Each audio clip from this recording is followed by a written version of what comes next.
Mari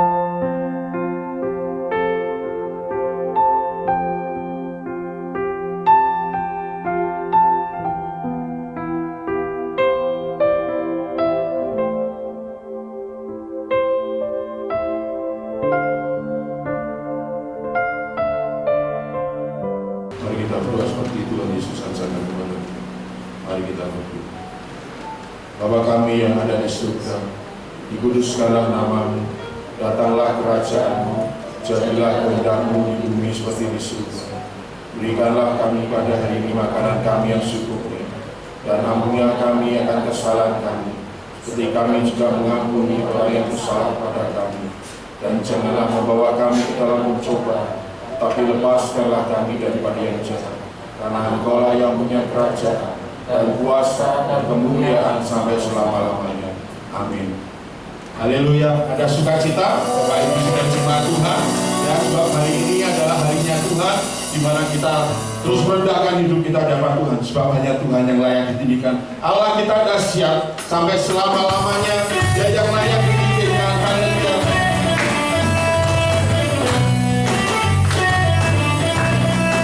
Dari utara ke selatan, hanya nama Yesus yang ditinggikan. Dari timur sampai ke barat, hanya nama Tuhan yang ditinggikan. Haleluya. Dari utara ke selatan, bergerak hujan bagi malam. Dari barat sampai ke timur.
pakai sedang jemaat duduk kembali.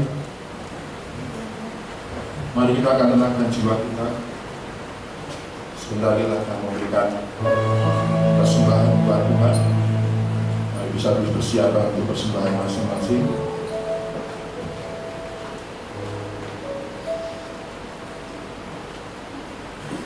Nanti kami mohon Bapak Suci atau bisa berdoa buat persembahan. Persilakan Bapak Suci. Kami bersyukur ya Tuhan buat pagi hari ini.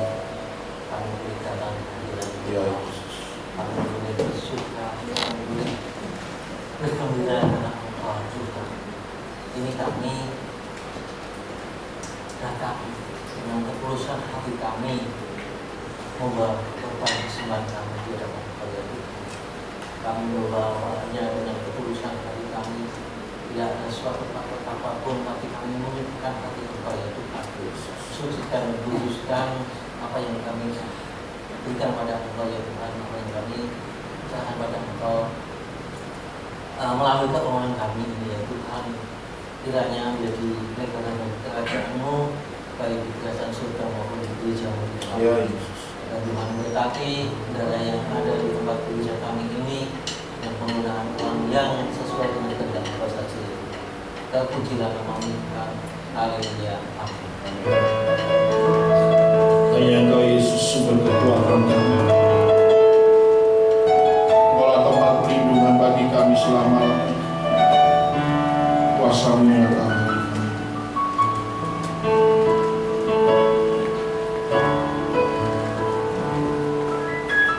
Kuasa-Mu nyata di dalam kelemahanku. Kekuatan-Mu menopang seluruh hidupku. Dari mana datang pertolonganku?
senantiasa peduli dan memperhatikan kami, Allah yang mengasihi kami, bahkan Allah yang rela mati bagi kami. Terima kasih, terima kasih, terima kasih. Terima kasih Tuhan Yesus, hari ini kami boleh ada di hadirat-Mu, hari ini kami boleh menikmati sukacita, karena memuji, memuliakan Engkau itulah kesenangan, kesukaan kami, dan tinggal di dalam hadirat-Mu itu adalah kebahagiaan kami. Berbicaralah kepada kami sehingga kami mengerti apa yang jadi rencana. Dalam nama Tuhan Yesus kami berdoa dan ucap syukur.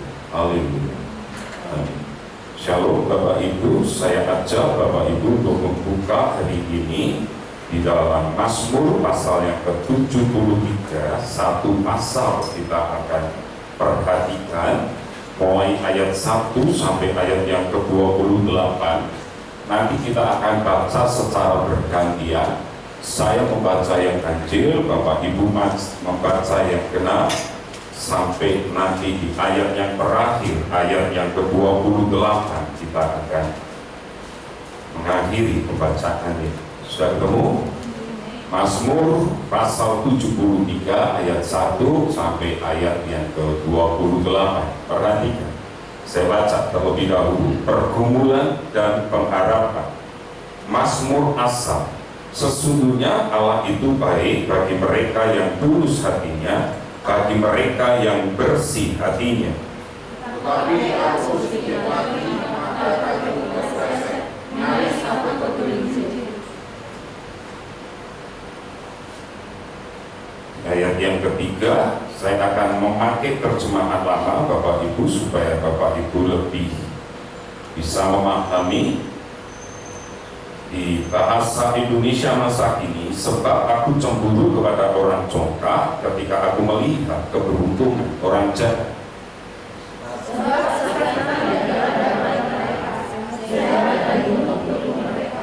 Mereka tidak mengalami kesusahan manusia, dan mereka tidak kena tulas seperti orang lain.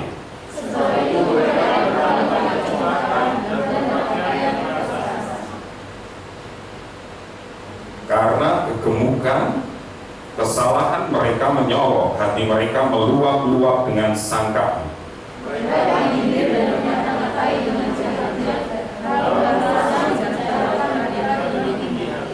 Mereka membuka mulut melawan langit, dan lidah mereka membual di bumi.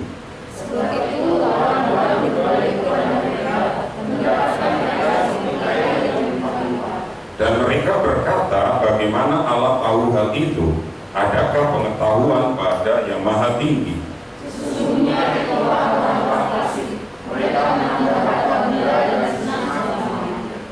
Sia-sia sama sekali aku mempertahankan hati yang bersih dan membasuh tanganku tanda tak bersalah.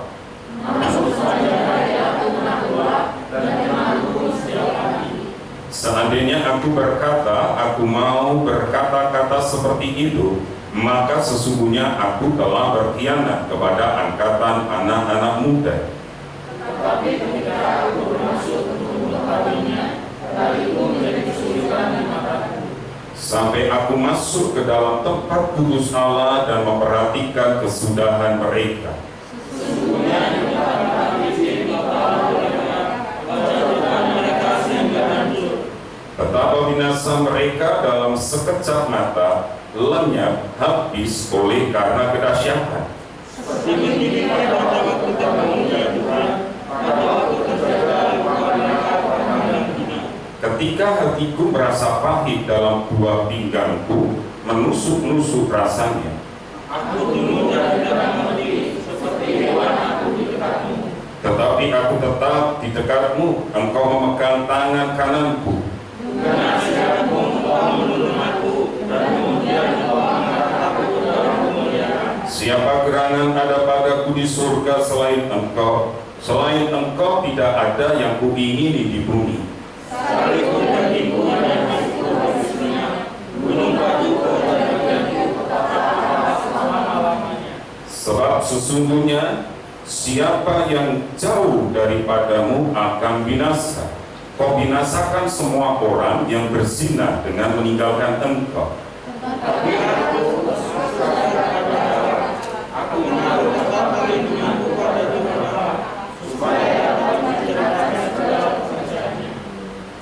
Ibu, kalau kita perhatikan, kita akan melihat di ayat yang pertama ini ditulis oleh Asaf.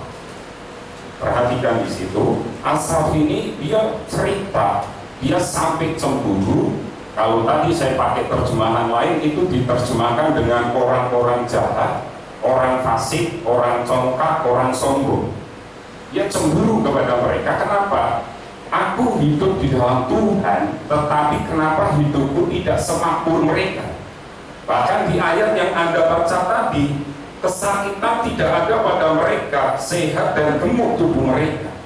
Itu sampai Asaf berkata seperti itu. Kenapa orang di luar Tuhan seperti itu? Sedangkan aku ngikut Tuhan, kenapa tidak sekaya mereka? Kenapa aku sakit? Kenapa aku mengalami penderitaan? Nah, itu yang dikeluhkan oleh Asaf. Tetapi di ayat yang ke-17, mulai ayat yang ke-16 itu titik baliknya. Nah, terkadang kita ini tidak mengerti jalannya Tuhan, Bapak Ibu. Kita ini tidak tahu maksudnya Tuhan. Bahkan kalau kita melihat di dalam Alkitab kita, kalau Bapak Ibu memperhatikan bagaimana Tuhan itu memimpin, meminta kepada nabi-nabinya, anak-anaknya, bahkan terkadang itu di luar nalar kita. Kalau kita perhatikan Bapak Ibu, kita bisa melihat Abraham sampai diminta untuk mengorbankan anaknya yang dikasihi, padahal itu anak perjanjian. Lalu kita juga melihat Nuh itu disuruh Tuhan membangun kapal tidak di dekat pantai, tetapi jauh dari pantai. Bahkan sampai Nuh itu dihina, kalau zaman sekarang dibully oleh tetangga-tetangganya. Kenapa kamu bangun kapal di atas bukit, di atas gunung? Itu Nuh. Lalu kita juga melihat bagaimana Musa memimpin bangsa ini keluar, bangsa pilihan Tuhan keluar. Ya, hanya dengan tongkat dia bisa membelah laut, dan dia bisa mengeluarkan air dari batu juga. Terkadang kita nggak ngerti itu hal-hal yang mustahil. Lalu kita melihat juga bagaimana Yosua hanya dengan sebuah teriakan, hanya dengan sebuah tiupan sangkakala, tembok yang musuh siapapun tidak bisa meruntuhkan Yeriko. Tapi hanya dengan tiupan sangkakala dan teriakan kemenangan, tembok itu bisa runtuh. Kita juga bisa melihat bagaimana strategi perang Daud kadang tidak masuk akal. Kita juga melihat di dalam Hakim-Hakim bagaimana Gideon minta musuhnya jumlahnya ribuan, puluhan ribu, sudah berkumpul 30.000 orang. Tuhan bilang kok saring mereka dengan cara minum, ada yang menciduk dengan tangan diminum, bahkan ada yang menjilat seperti anjing. Itu yang dipilih, dan jumlahnya akhirnya hanya menjadi 300 orang. Tidak masuk akal untuk mengalahkan musuh-musuh mereka. Dan yang tidak masuk akal lagi, mereka maju perang tidak dengan tombak, pedang, lembing, tetapi hanya dengan obor dan dengan kayu. Dan itu musuh bisa tunggang langkah. Jadi kita bisa melihat, tidak hanya sampai di situ. Anda baca di dalam Hosea pasal 1 ayat 1-2, Tuhan perintahkan Hosea untuk menikahi seorang pelacur. Di ayat yang ketiga, pelacur itu namanya Gune, dinikahi sama Hosea. Kan kalau kita pikir masa seorang nabi disuruh Tuhan untuk menikahi seorang pelacur. Tetapi satu hal kita bisa melihat, ketika para tokoh Alkitab tersebut taat kepada Tuhan, kita bisa melihat satu hal, mujizat itu terjadi. Meskipun kan tidak masuk akal, bunuh anaknya sendiri. Meskipun tidak masuk akal, mengalahkan musuh hanya dengan obor. Meskipun tidak masuk akal, maju berperang, tidak menggunakan apa-apa, hanya dengan teriakan kemenangan. Tidak masuk akal lagi membelah laut hanya dengan potong tongkat. Tetapi kita melihat tokoh-tokoh itu, baik Yosua, baik Nuh, Musa, Daud, Gideon dan yang lainnya, waktu mereka taat, waktu mereka nggak ngerti jalannya Tuhan, kita bisa melihat mereka mengalami mujizat dalam hidup mereka. Bapak Ibu yang dikasihi Tuhan, hari ini mungkin kita nggak ngerti maksud rencana Tuhan. Kalau hari ini kau sedang menghadapi pergumulan, mungkin kau sedang bertanya, Tuhan seperti apa? Mungkin kita mintanya dalam waktu sekejap, kita bisa langsung dijawab oleh Tuhan. Tetapi perlu Anda ingat, Rasul Petrus bilang, satu harinya Tuhan itu 1000 tahun yang Anda dan saya. Anda bisa bayangkan, mungkin 1 detiknya Tuhan itu bisa berhari-harinya Anda. 1 menitnya Tuhan itu bisa berbulan-bulan. 1 jamnya Anda, Tuhan itu bisa bertahun-tahunnya Anda. Makanya kita kadang nggak ngerti kapan waktu kita punya masalah, waktu kita punya pergumulan. Bisa nggak Anda memahami jalannya Tuhan? Ingat, kita sudah belajar tentang padang gurun. Sebetulnya hanya ditempuh hanya beberapa bulan, tidak sampai 1 tahun. Tapi Tuhan bawa bangsa ini melingkar, membutuhkan waktu berapa tahun? 40 tahun. Kenapa? Kalau langsung berhadapan dengan orang Filistin, mereka kalah. Tuhan latih. Tuhan inginkan proses di dalam hidup Anda dan saya. Dan proses itu tidak akan pernah mengkhianati hasil. Prosesmu benar, hasilmu pasti apa? Benar. Makanya kita bisa melihat kenapa tokoh Alkitab meskipun terkadang tidak masuk akal, tapi satu hal, waktu mereka percaya, waktu mereka melakukan, mujizat itu terjadi. Dari ayat-ayat yang kita baca tadi, saya menemukan ada 3 hal dalam hidup kita supaya kita bisa memiliki ketaatan kepada Tuhan. Karena kita ini tidak taat sama Tuhan, karena kita nggak ngerti jalannya Tuhan. Tapi 3 hal ini kalau Anda ngerti, Anda taat, maka saya paham, saya tahu Anda pasti mengerti jalannya Tuhan. Anda memahami seperti apa jalannya Tuhan itu. Yang pertama, perhatikan ayat yang ke-17.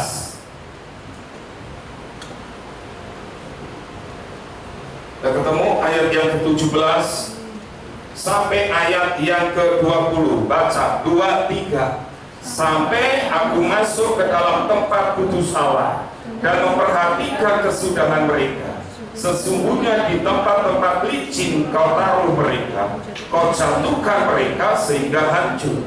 Betapa binasa mereka dalam sekejap mata, lenyap habis oleh karena kedahsyatan. Seperti mimpi pada waktu terbangunnya Tuhan, pada waktu terjaga, rupa mereka kau pandang hina. Coba saya minta Pak Gianto bacakan dalam versi bahasa Indonesia firman Allah yang itu. Ada ya Alkitabnya? Nah, biasanya jawabnya pakai itu. Di ayat yang ke-18. Sesungguhnya jalan yang sedang mereka tempuh sangat licin, karena tiba-tiba Allah akan membiarkan mereka tergelincir ke dalam jurang kebinasaan mereka. Anda lihat, Tuhan membiarkan mereka di jalan yang apa? Licin. Dan kalau mereka jatuh tergelincir, mereka jatuh di dalam kebinasaan. Artinya apa? Kalau kita baca Alkitab, Mazmur juga katakan, kalau Anda dan saya jatuh, Tuhan tidak izinkan Anda dan saya sampai jatuh tergeletak. Ini perbedaannya. Waktu Asaf menyadari, kapan Asaf menyadari rencana dan jalannya Tuhan, itu yang membedakan cara pandangnya. Asaf awalnya dari ayat 1 sampai ayat 16, dia protes terus, dia terus berargumen, dia terus membela dirinya, dan dia bandingkan dirinya dengan orang-orang yang tidak kenal Tuhan. Tapi di satu titik Asaf tiba-tiba mengerti, oh begini toh jalannya Tuhan. Di ayat 1 sampai 16 dia tidak bisa menyelami jalannya Tuhan. Di ayat yang ke-17 Anda baca keras dengan saya. 2, 3 sampai. Kapan Asaf baru menyadari? Waktu Asaf ada dalam hadirat Tuhan. Jadi waktu engkau ada dalam hadirat Tuhan, kau akan menyadari betapa berharga dan pentingnya hidupmu. Makanya poin yang pertama saya mau katakan, kalau engkau ingin mengalami ketaatan dan bisa memahami jalannya Tuhan, maka memiliki perspektif yang benar, cara pandang yang benar. Jadi kalau hari ini engkau sedang menghadapi pergumulan, hari ini engkau sedang menghadapi masalah, cara pandangmu dalam menghadapi masalah itu yang akan menentukan akhir engkau sukses atau tidak. Dan di ayat 18 tadi Asa baru ngerti, oh orang-orang di luar Tuhan dibiarkan Tuhan ada di jalan licin dan dibiarkan satu dan tidak diangkat oleh Tuhan, jatuh di dalam kecelakaan kebinasaan. Ini yang beda. Kenapa Asa bisa? Karena ia ada di dalam hadirat Tuhan. Kekasih-kekasih Tuhan, jemaat yang dikasih Kristus, satu hal yang harus kita pelajari hari ini, miliki cara benar, cara pandang kita kepada Tuhan. Kadang kita ini nyalahkan Tuhan. Beberapa waktu sering kita nyalahkan Tuhan. Saya ketemu banyak orang nyalahkan Tuhan. Saya sudah pelayan, saya mengerjakan semua yang dikasih tanggung jawab gereja kepada saya. Tetapi kenapa pekerjaanku justru hari-hari ini hancur? Aku tidak bekerja. Kenapa hari ini rumah tanggaku kacau? Padahal aku sudah melayani Tuhan. Aku sudah berkorban untuk Tuhan, tapi nggak dapat apa-apa. Dengarkan baik-baik. Saya pakai ilustrasi di One Mission. Saya ceritakan seperti ini. Kalau engkau ditilang polisi, berarti apa itu? Ada pelanggaran, ada kesalahan. Hukumnya Tuhan pelanggar. Waktu kau pelayanan tidak sesuai dengan prinsip-prinsip firman Tuhan, yang penting, ya wis, yang penting aku kerjakan. Maaf, tidak dengan ketulusan hati. Meskipun jabatanmu banyak, meskipun pelayananmu banyak, tak satu titik pasti akan kau kecewa. Tapi kalau pelayananmu benar sesuai dengan kehendak Tuhan, sesuai dengan firman Tuhan, kadang kita nggak ngerti jalannya Tuhan, kita akan jalani dengan ketaatan, pasti kok promosi itu datang dari Tuhan. Tuhan tidak pernah mengecewakan Anda dan saya. Tuhan tidak pernah meninggalkan Anda dan saya. Selama engkau benar dalam prinsip pelayanan sesuai dengan firman Tuhan, prinsip bekerja sesuai dengan firman Tuhan, dengar baik-baik, engkau pasti dipromosikan oleh Tuhan. Tidak ada yang gagal dalam hidupmu dan hidup saya. Rumah tanggamu juga akan berhasil, pekerjaanmu juga akan berhasil, masa depanmu juga akan berhasil. Cara pandang kita, perspektif kita terhadap kebenaran firman Tuhan itu yang menentukan. Engkau bisa menilai dan engkau bisa memahami perspektif firman Tuhan kalau engkau ada di dalam hadiratnya. Kita harus memiliki keyakinan bahwa pertolongan Tuhan tidak pernah terlambat dan jalan Tuhan selalu yang terbaik. Pertanyaan saya sekarang, bagaimana kita bisa mengerti cara pandang Tuhan, perspektif Tuhan? Mau nggak mau kembali ke dalam apa? Alkitab. Cara yang terbaik agar kita dapat memiliki pemahaman yang benar adalah dengan cara setia membaca firman. Itu aja. Waktu engkau setia membaca firman Tuhan, maka engkau akan melihat betapa Tuhan itu luar biasa. Jalan Tuhan itu tidak tersembunyi di dalam hidupmu. Waktu engkau menghadapi masalah, waktu engkau menghadapi pergumulan, karena caramu benar, cara pandangmu benar, itu tidak akan pernah membuat engkau goyah. Tetapi engkau berkata, Tuhanku itu luar biasa. Oleh karena itu pagi hari ini miliki cara pandang yang benar.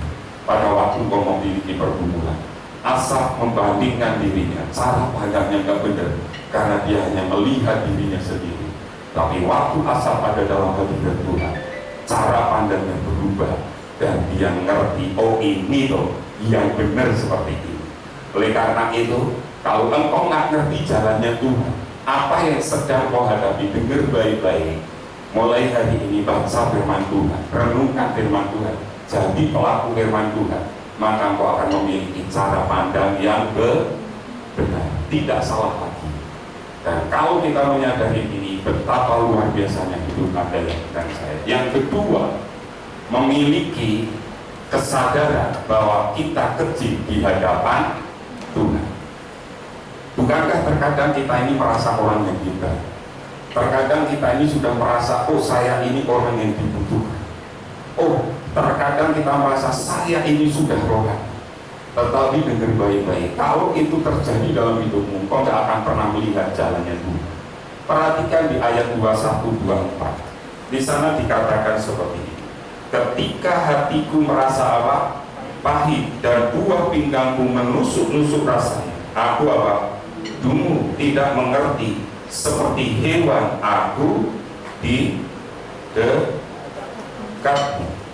Tetapi aku tetap di dekatmu. Engkau memegang tangan kanan. Dengan nasihatmu engkau menuntun aku. Dan kemudian engkau apa? Mengangkat aku ke dalam kemuliaan. Ya, Anda bisa melihat. Ya, saya bisa ngerti konsep ini, ya kan? Yang di situ di ayat yang ke-21, ketika hatiku merasa pahit dan buah pinggangku menusuk-nusuk apa? Rasanya. Alkitab kalau berbicara tentang buah pinggang, ilmu kedokteran itu mengatakan itu ginjal. Anda pernah merasakan ginjal Anda sakit? Ya. Saya ada batu ginjal. Itu bukan senti, tapi mili. Itu kecil sekali. Itu kalau batunya bergerak, itu sakitnya luar biasa. Asap merasakan itu, dia ngerti.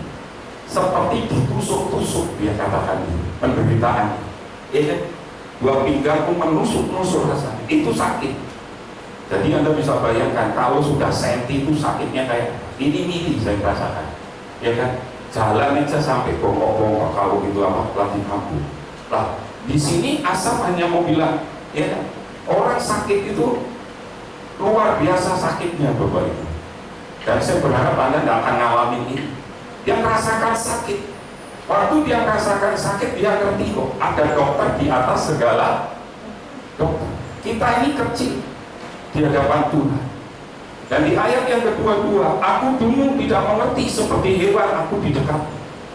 Ya, kalau kita ada di dalam hadirat Tuhan, kita udah nggak bisa apa-apa Bapak Ibu. Kita hanya bisanya nangis. Sabtu kemarin kami full timer menara doa, saya sama Bu Mary pengurus. Kami sudah komitmen untuk berdoa setiap Sabtu jam 12. Kami juga nggak bisa apa-apa. Kami nyanyi, kami ada di dalam hadirat Tuhan. Kami ini mau minta nggak bisa. Kami hanya nangis. Semua nangis di ruangan menara itu. Semuanya disentuh oleh Tuhan. Udah nggak bisa apa-apa.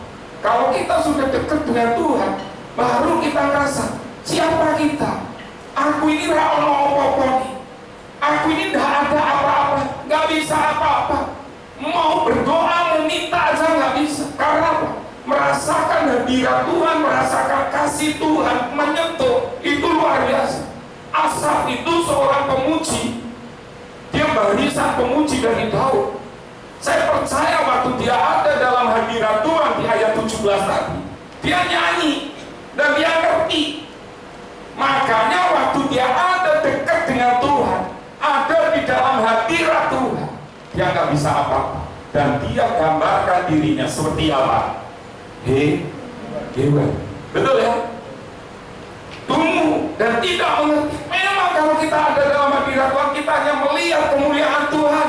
Kita hanya bisa ngerti rencananya Tuhan tanpa kata yang terucap.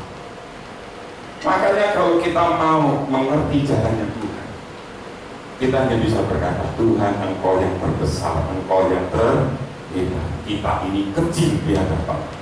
Seringkali kita hanya mengandalkan kekuatan kita, pikiran kita, dengan caranya kita. Semalam saya mau ngomong sama siapa ini? Moren. Betul ya Moren ini? Ren, kamu ambil apa? Otomotif. Sama kayak auto benda, auto mobil, Moren apa? Auto motor, Moren mobil. Gitu kan. Yang nanti ambil pesawat terbangnya. Supaya kok gitu kan. Saya tanya, kamu belajar apa harus begini? Pernah praktek? Enggak pernah. Harusnya saat ngerti saya SMK sudah kelas 2 itu masuk praktek. Ya karena pandemi mau praktek di mana? Oh saya belajar dongkrak ban mobil, ganti apa? Ban mobil. Nah, saya tanya sama dia, kamu tak pernah nggak ganti ban mobil BMW? Nah, Alphard BMW itu penanganannya khusus, nggak sembarang orang bisa apa? Bisa dongkrak. Saya pernah pelayanan dijemput dengan BMW, bannya bocor. Pikir saya, oh gampang, saya biasa bongkar pasang apa? Dan bisa. Saya bingung, itu dongkraknya di mana? Caranya gimana? Sampai akhirnya telepon yang punya mobil. Ini dongkraknya gimana? Oh itu di samping ada kotaan, dibuka aja, nanti diputar di situ. Oh di situ loh cara. Ngerti saya. Lalu saya bilang, oh, di Semarang minggu kemarin itu sudah diluncurkan, kalau kita kan pom bensin. Ini untuk ngisi mesin, ngisi bukan bensin tapi listrik. Mobil listrik di Semarang sudah disiapkan. Lah anak-anak kita, maaf, anak-anak SMK kita termasuk di sekolahnya belum pikirkan bagaimana kedepannya mesin listrik. Masih mobil yang apa? Pakai solar, pakai bensin, pakai BBM. Ini sudah digencarkan. Di Jakarta sudah ada orang yang punya mobil listrik karena mereka nggak mau kena apa ganjil genap. Motornya ganjil, punya butis, mobilnya ganjil apa kena belakangnya? Apa? Yuk. Nggak bisa dipakai. Tapi kalau mobilnya saya nggak peduli ini mau tanggal ganjil atau tanggal genap, dia akan apa? Sudah banyak. Iya kan? Kita nggak antisipasi.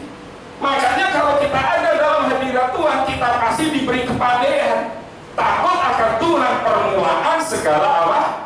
Pengetahuan. Itu yang nanti akan Tuhan singkapkan. Oh ya Tuhan, aku nggak bisa. Oh Tuhan, aku kecil di hadapan. Waktu kita merasa kecil di hadapan Tuhan dan Tuhan yang besar, kita bisa melihat bahwa Tuhan yang akan bekerja dalam hidup Anda dan saya. Makanya semalam di anak pemuda saya bilang, Boxnet, kedepannya kita mau apa? Perbanyak doa, punya waktu yang intim dengan Tuhan, supaya kita ngerti. Kadang yang nggak kita ngerti, Tuhan bisa apa? Singkapkan itu. Makanya kita melihat di situ, aku seperti binatang, tidak ngerti apa-apa, tetapi aku tetap dekatmu. Engkau memegang tangan kananku dengan apa? Nasihatmu, engkau menuntun aku, dan kemudian engkau mengangkat aku ke dalam apa? Kemuliaan. Kan luar biasa. Kita nggak ngerti apa-apa, dekat dengan Tuhan, intim dengan Tuhan, diangkat oleh Tuhan dari satu kemuliaan kepada kemuliaan. Dunia ke depan akan semakin berubah dengan cepat. Kayak tadi saya bilang, mobil aja sudah listrik. Kita akan gagal teknologi, kita gagal. Presiden kita mengakui SDM bangsa kita, sumber daya manusia pendidikan terbesar bangsa ini hanya lulusan SMA. Itu yang akhirnya membuat bangsa ini susah untuk diajak maju. Itu diakui oleh pemerintah kita. Sehingga ke depan saya berharap anak-anak kita, gereja kita, milikilah Anda. Makanya hari ini pemerintah kan gencar mengadakan UMKM. Saya kurang mengerti kepanjangan ini, tapi saya ngerti, saya usaha menengah, kecil, mikro dan nggak salah, ya kan? Kecil, makanya agak susah, tapi ya kan? Kecil, mikro itu bedanya apa? Ya? Menengah, kecil, mikro, kan ya? Kecil yang mikro tuh, betul. Aku nggak ngerti nih, nanti Anda yang lebih ngerti. Karena saya diminta ini sama Pak Wali Kota, PIC gereja ini siapa yang akan ngurus UMKM gereja? Ada yang ngerti? Daftarlah sama saya supaya nanti saya daftarkan ke Pak Wali Kota. Loh benar, gereja harus memonitor ini UMKM. Saya belum ketemu jemaat siapa. Dan kita bisa lihat sekarang. Kalau kita dengan Tuhan, Tuhan beri kok nasihat-nasihat yang luar biasa. Caranya itu yang luar biasa. Dan hal yang dapat menyebabkan kita putus asa ketika kita tidak mendapatkan jalan keluar. Kau ngadepin masalah, kau bisa stres. Saya minta maaf, kemarin saya kirim di grup gereja orang yang bunuh diri itu Bapak Ibu. Saya dapat itu dari grup Badan Musyawarah Antar Gereja Semarang Utara, ya kan? Jadi saya tidak lihat sampai akhir, saya hanya ambil tengahnya, di akhir kan ada yang meloncat lagi itu ternyata. Ya kan?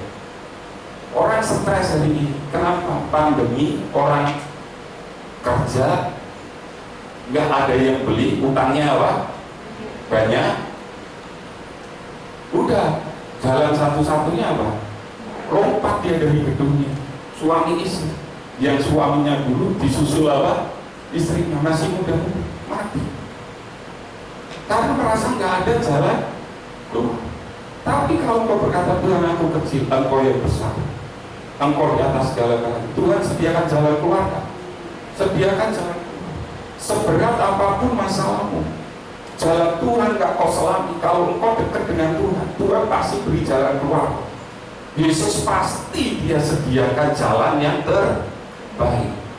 Ingat, saya mesti terus tekankan, waktu murid-murid ujian, guru akan apa? Dia dan memperhatikan. Kapan kita dapat ilmu? Dari kehidupan kita sehari-hari, dari perenungan firman Tuhan kita tadi. Maka Tuhan sediakan jalan keluar. Tidak ada jalan yang berat. Saya sampaikan di kesaksian adik saya. Adik saya itu Roni. Dia dulu waktu masuk ke Undip, dia sempat stres 1 tahun karena tidak diterima di Undip. Sempat tidur di kandang ayam.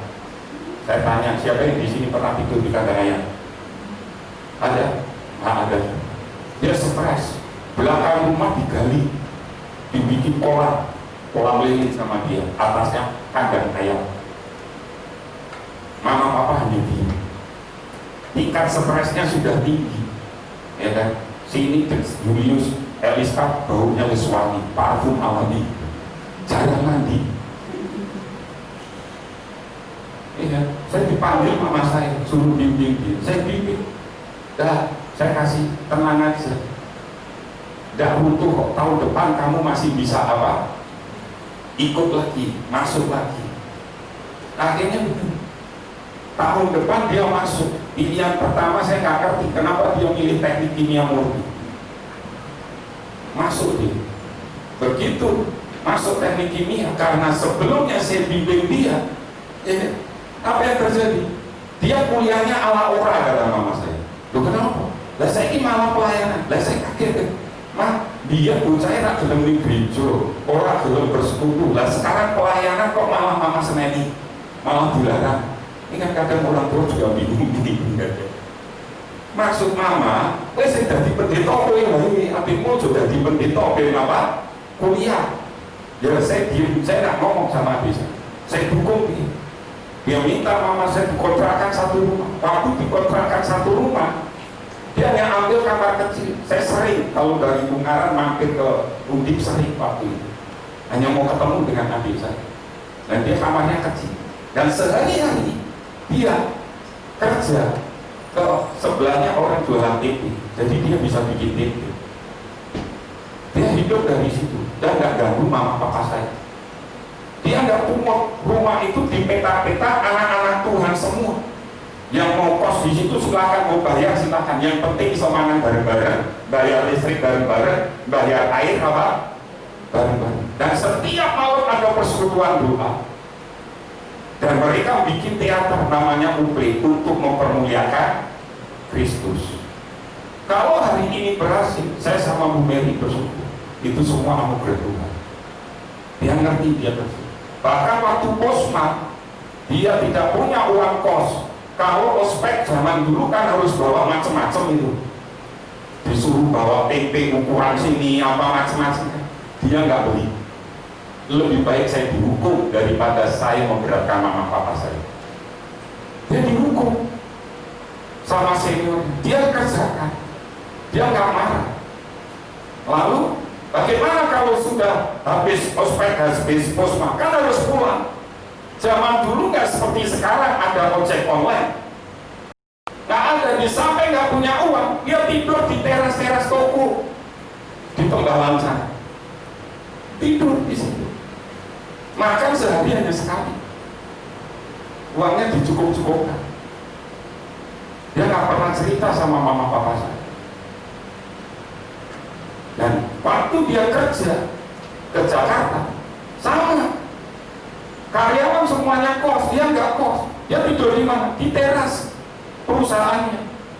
Kalau hari ini dia punya berapa rumah, bahkan beberapa tempat usaha untuk dia tempatkan kos, karena pengalaman hidupnya seperti itu.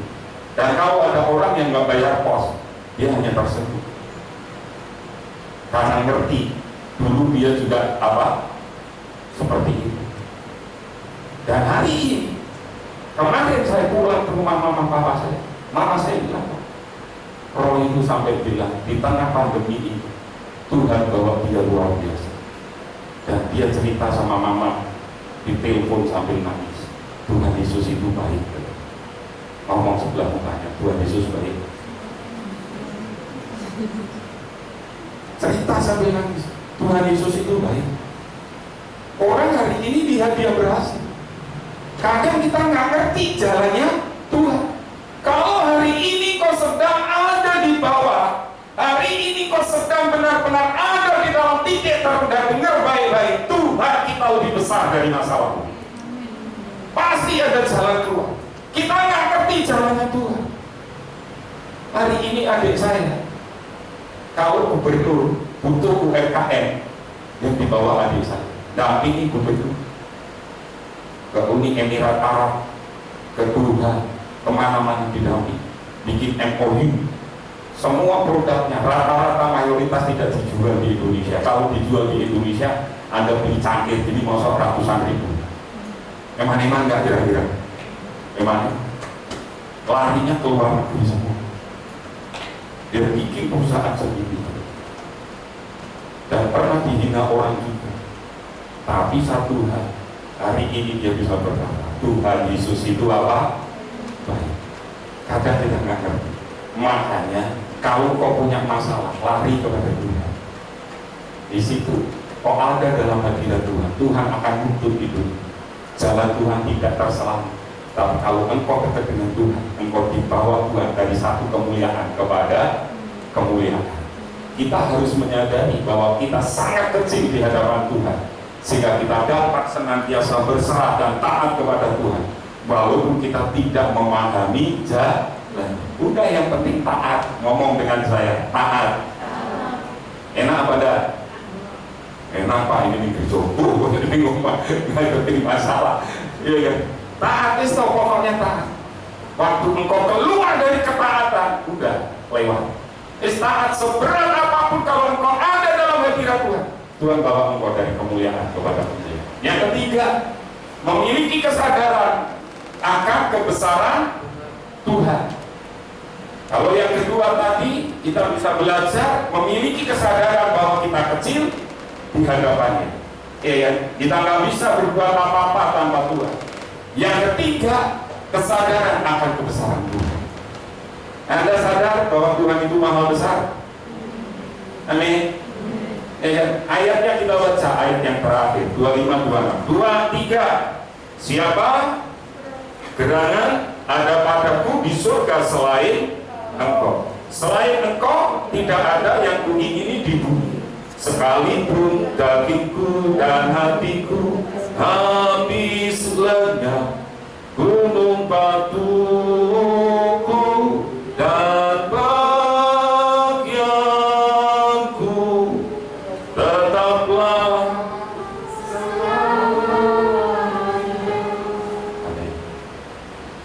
Ini bukan lagu angkatannya poin. Kamu bisa nyanyi ini, Ren? Ini lagu lama. Jadi kita bisa melihat Allah yang kita sembah adalah pencipta langit dan bumi, yang berdaulat dan maha kuasa. Makanya sadari kebesaran Tuhan. Sadari kebesaran Tuhan. Sadari kebesaran Tuhan. Waktu nanti kau keluar, kau lihat langit, engkau bisa berkata, puji Tuhan, Tuhanku itu maha besar. Ya kan? Waktu engkau makan, engkau bersyukur. Karena apa? Karena penyediaan Tuhan itu sungguh sangat luar biasa. Sadari kebesaran Tuhan. Dia menciptakan langit. Artinya kekuasaan, kebesaran, tidak ada yang menang. Saya tanya, orang kaya, sekaya-kayanya Anda, bisa nggak? Tidak ada batasnya. Saya diberkati waktu Bu Mary khotbah di IR3 minggu kemarin. Ceritakan seorang anak muda namanya Tommy Wong. Nanti cari di Instagramnya Tommy Wong sama di YouTube-nya Tommy Wong. Dia termasuk miliarder. Dia punya mobil yang produksi terbatas. Dia satu-satunya yang orang Indonesia punya. Saya tanya, kalau mobil itu edisi terbatas, harganya mahal atau murah? Mahal. Dia bisa beli. Dia pengen rumah, apartemen yang termewah, dia bisa beli. Semua dia bisa beli. Masa mudanya tadi kayak adik saya, jual Whopper koran juga. Tapi dia kaya. Satu ketika dia bangkrut. Nah, orang kaya aja bisa bangkrut. Betul, uangnya bisa apa? Habis. Tuhan kita maha besar, kasihnya tidak terbatas, kasihnya tidak ada habis-habis. Selalu baru rahmatnya setiap pagi. Baca nanti ratapan pasal itu. Selalu baru, tiap hari. Pagi hari engkau melek, engkau buka mata, itu berkatnya baru. Berarti tidak terbatas. Dia orang yang kaya, Tommy Wong pun bisa bangkrut. Tuhan gak bisa, karena dia pencipta langit dan bumi. Tidak ada yang bisa nandingi akan kebesaran Tuhan. Makanya kalau kita ngerti Tuhan yang tidak terbatas, yang unlimited itu, maka kau akan bangga memiliki Tuhan yang sangat luar biasa. Makanya kita harus menyadari ini. Dengan menyadari kebesaran Tuhan kita akan lebih mudah untuk hidup berharap hanya kepada Tuhan. Berharaplah sama Tuhan. Meskipun dagingku lenyap, bagian kita tetap siapa? Tuhan. Artinya apa? Sampai di dalam kekekalan bagian kita ini Tuhan. Kita nggak bisa. Uang kita bisa habis. Kayak tadi saya bilang Tommy Wong. Hari ini Tommy Wong bangkit kembali. Apa yang terjadi? Dia berkata ini, kalau aku punya uang, waktu dia jatuh, dia hanya datang ke Tuhan, dia pergi ke gereja, Tuhan, nice, dan hari ini sudah dipulihkan lagi. Waktu dia dipulihkan, dia ngerti sekarang, uang bukan untuk beli apartemen, bukan untuk beli mobil mewah, tapi uangnya dia pakai untuk apa? Dia pakai untuk memberkati panti asuhan, panti jompo, dibangun, disupport sekian dunia. Dan hari ini dia menemukan makna hidup yang kedua karena mengalami perjumpaan dengan Tuhan. Dan cara pandang dia memandang kekayaan sebelum berjumpa dengan Tuhan dan setelah berjumpa dengan Tuhan. Ada perbedaan? Ada. Kalau aku diberkati, tapi aku harus jadi berkati. Makanya dia terus dipakai Tuhan hari-hari itu. Jadi seorang motivator mengingatkan dan dipakai Tuhan secara luar biasa. Pesan saya hanya satu. Hari-hari ini mungkin kau sedang tidak memahami jalannya Tuhan.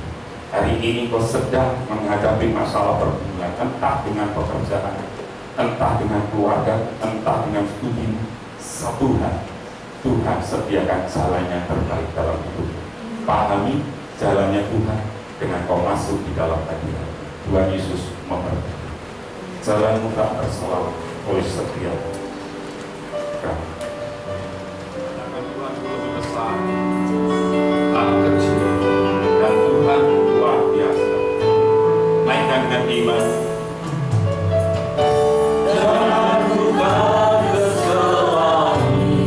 Taruh tangan kanan di dada. Oleh setiap hati kami, namun selalu ragu. Ini doa dan harap kami di hadapan Tuhan. Ada rencana yang indah.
Ajari kami memahami jalan keluar.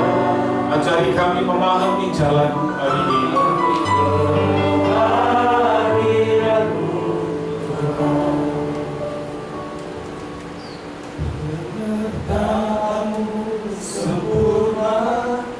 Bapa, hamba-Mu berdoa untuk setiap jemaat yang mengalami pergumulan, yang hari ini mengangkat tangan, berseru kepada Engkau, tolong jamah hari ini.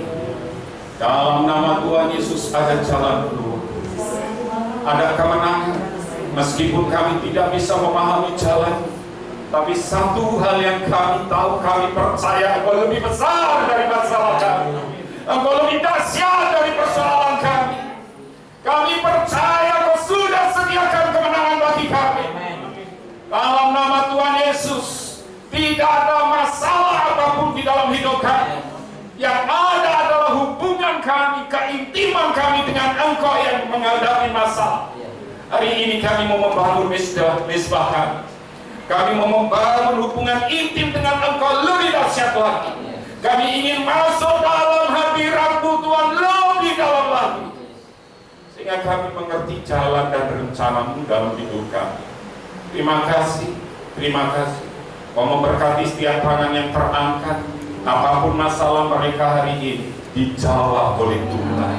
Pergumulan mereka diangkat oleh Tuhan, diganti sukacita. Air mata mereka Kau tampung di kirbat-Mu yang baru, sehingga kemenangan jadi milik mereka. Terima kasih Tuhan Yesus. Kami tidak bisa jalan tanpa Engkau. Oleh karena itu berjalanlah bersama dengan kami.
Tuhannya dengan segenap tubuh, jiwa, dan roh.